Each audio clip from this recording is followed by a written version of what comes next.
Fala investidor, fala investidora, como é que vocês estão? Espero que estejam todos muito bem. E hoje eu vou falar com vocês sobre o Banco BMG, um banco que tem atraído muitas pessoas por conta dos seus altos dividendos que foram anunciados especialmente em 2021 e 2022. E claro, algumas pessoas imaginando que essa ideia, esses grandes dividendos pudessem continuar a ser pagos para os seus acionistas, decidiram fazer um investimento grande em 2023.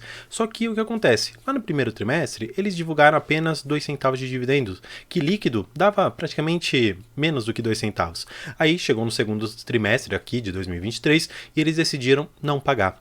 Aí fica aquela dúvida, fica aquela pulga atrás da orelha. Será que eu fui enganado? Será que o BMG não vai pagar bons dividendos? Será que eles maquiaram os resultados? Ou será até que eles deram uma inflada em tudo ali que eles poderiam mostrar pra gente só para atrair uma base grande de cotistas e acionistas para que eles pudessem fazer o que eles quisessem com o nosso dinheiro? Bem, calma, eu não quero ser alarmista, não existe nada disso de eles pegarem nosso dinheiro, lá as ações elas são totalmente diferentes do capital social. Então aqui nós já temos a primeira distinção que eu acho extremamente importante você ter ao analisar todo esse vídeo comigo. O que eu quero mostrar para você são outras perspectivas, de que uma vez que a gente não recebe dividendos ou juros sobre capital próprio, significa pelo menos duas coisas.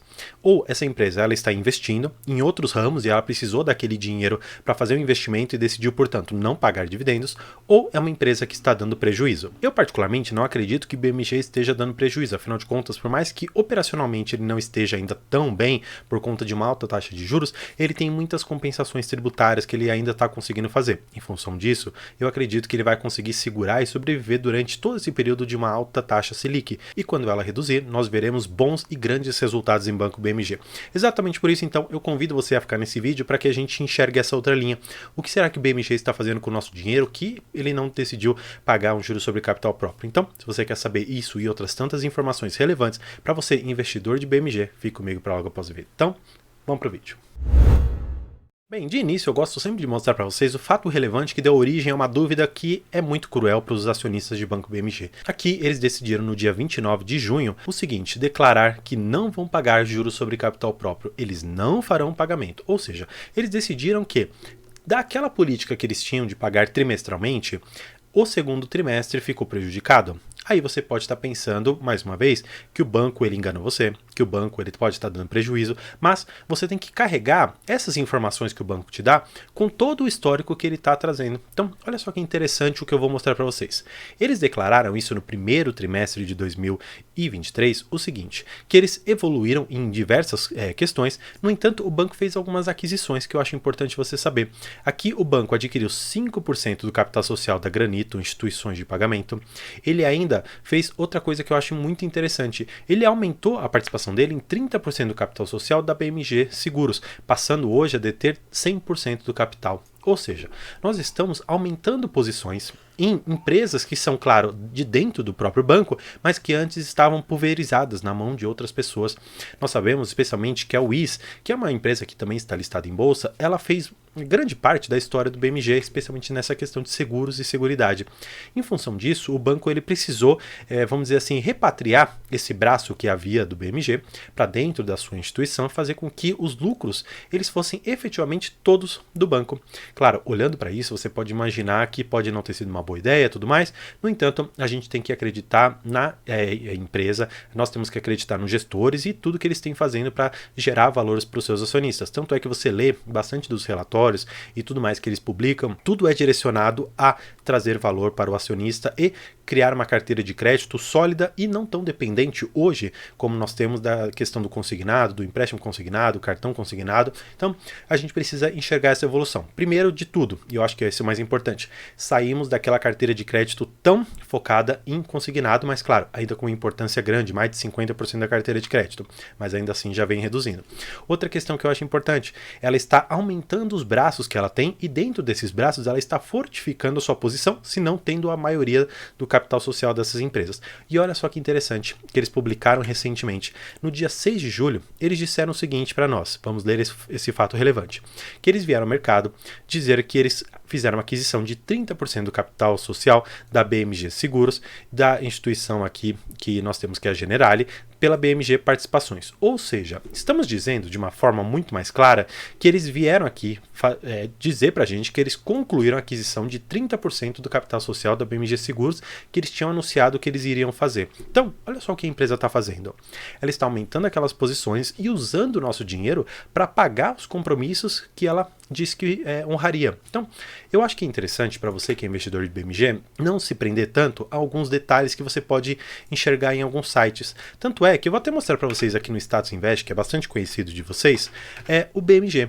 E ele tem alguns indicadores que são muito bons e atrativos para as pessoas.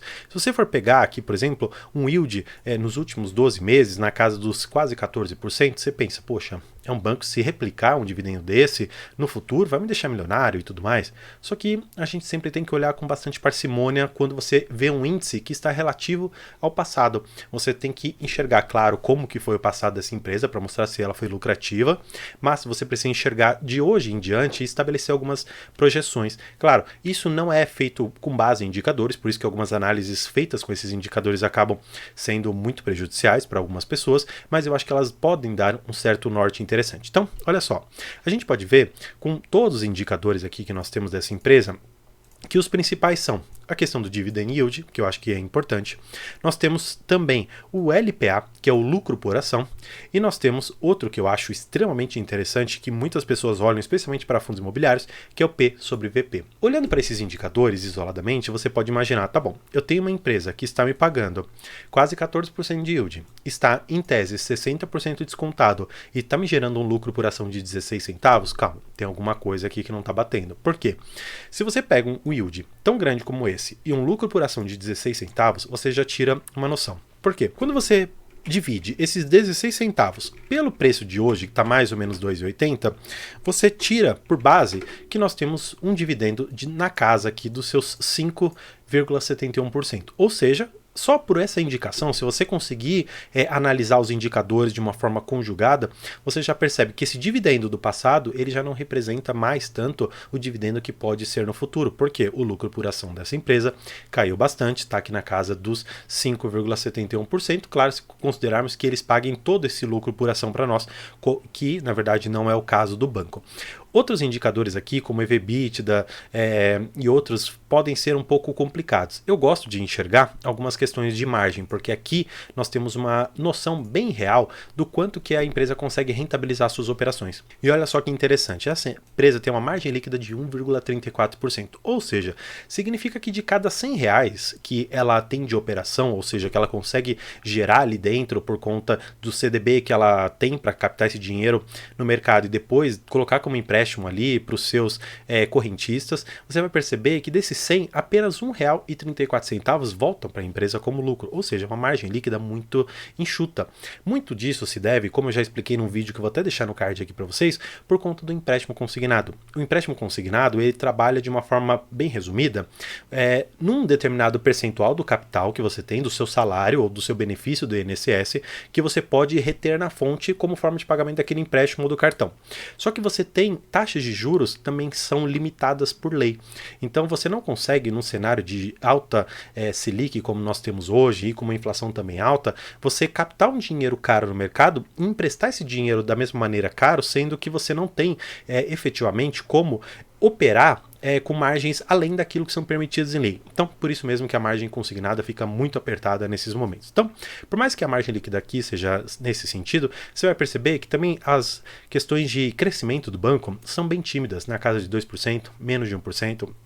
E aqui, esse CAGR, que é o Compound Annual Growth Ratio, ou seja, quanto que ela conseguiu crescer durante os anos, nós não devemos analisar. Por quê? Essa empresa ela não tem 5 anos de listagem em bolsa, portanto, aqui a gente não pode considerar esse indicador, porque ele mostra para nós toda uma realidade que era fora da bolsa. Porque eu quero trabalhar isso aqui um pouquinho melhor para você entender algo que é importante.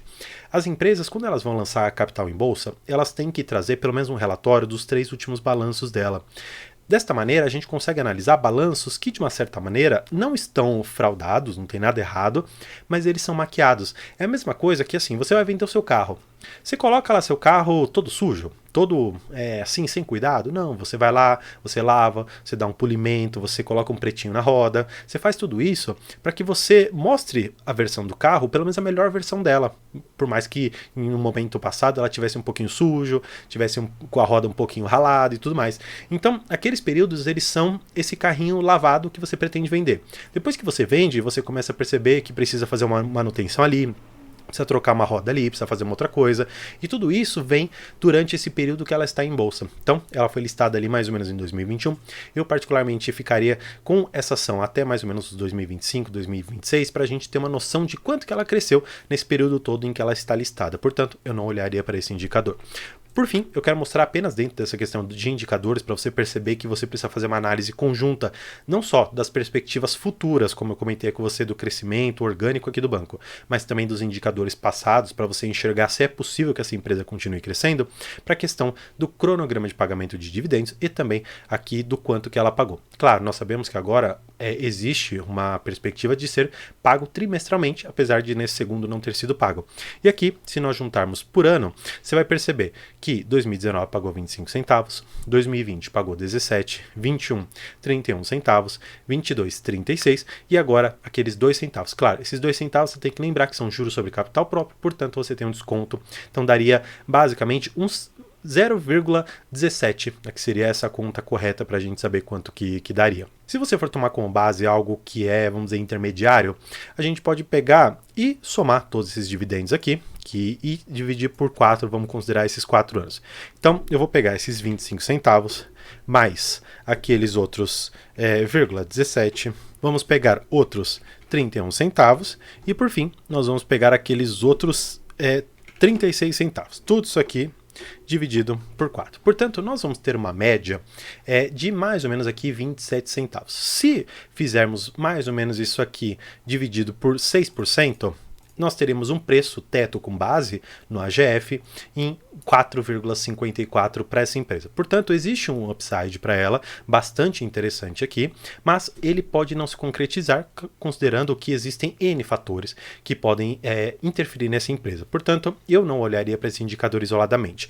Eu olharia para algo que se chama de mediana. Então, a gente tira os dividendos mais altos e também vamos excluir aqueles que são mais baixos. Vamos pegar um dividendo aqui na casa de mais ou menos 25 centavos. Vamos pegar esses 25 centavos, mais uma vez, vamos dividir pelos 6% e nós vamos ter um preço que pode ser muito próximo do que vai chegar essa empresa, de R$ 4,16. Isso, mais uma vez, considerando a métrica que o AGF usa, que pegar o dividendo e dividir por 6% para a gente ter um preço teto, um preço limite, vamos dizer assim. Eu, particularmente, por mais que tenha bastante respeito a esse método e, de uma certa maneira, até utilize para ter alguma noção, eu não considero como o método mais assertivo. Eu acredito que você deve colocar para os dividendos uma projeção de crescimento para o futuro. Portanto, por mais que 25 ou 27 centavos seja a média ou a mediana, você precisa enxergar que a empresa ela vai crescer, ela está abrindo novos braços, ela pode trazer para dentro do banco maior lucratividade, a carteira de crédito e de clientes vem crescendo bastante. Portanto, conjugando o que ela tem no passado e o que ela pode entregar no futuro, e a gestão está se programando para isso, eu particularmente tenho uma visão muito mais otimista, especialmente quando nós tivermos uma queda na nossa taxa Selic, que pode, de acordo com o Banco Central e com os resultados ali que eles estão trazendo para nós, em 2024 nós chegarmos a uma inflação menor do que os 2 dígitos, bater talvez ali os 9% ao ano. Claro, a bolsa de valores não é para o curto prazo, ela é para o longo ou talvez para toda a vida. Então, para você investir, claro, considerando que você queira manter um ativo na sua carteira, você deve analisar todos esses critérios, todos esses fatores que podem influenciar na sua tomada de decisão. Então, espero que tenha gostado do vídeo. Se você investe em BMG, deixa aqui o seu preço médio, quantas ações você tem, para a gente sempre conversar e trocar ideia. E claro, também faço convite que aqui na descrição tem o link para o meu canal, basicamente de comunicação com vocês, que é o WhatsApp, o grupo que nós temos lá dentro, e também tem o Instagram, que é o @método de investimento, que você também pode me achar lá para notícias e informações que são muito relevantes. Então, muito obrigado por assistir. Por hoje é isso e